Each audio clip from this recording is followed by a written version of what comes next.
برای آشنایی بیشتر با هواوی G7 با ما خانه موبایل ایران همراه باشید.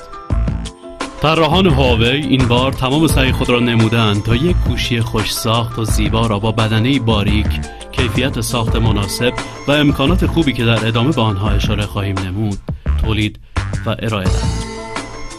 دوربین 13 مگاپیکسلی با لنز نسل 4 BSI سونی به همراه فیلتر بلو گلاس، ساپورت شبکه پرسرعت 4G،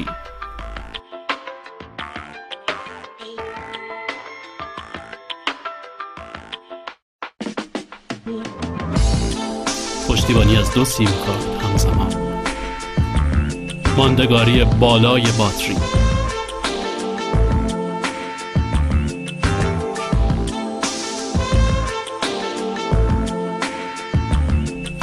بدنه فلزی مستحکم، پردازنده 4 هسته‌ای کورتکس A53،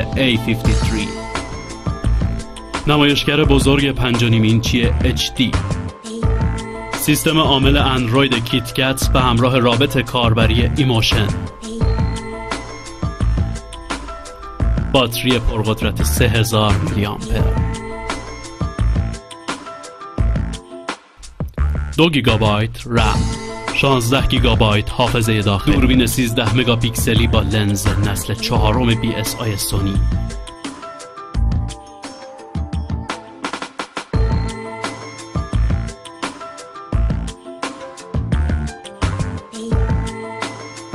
هواوی G7.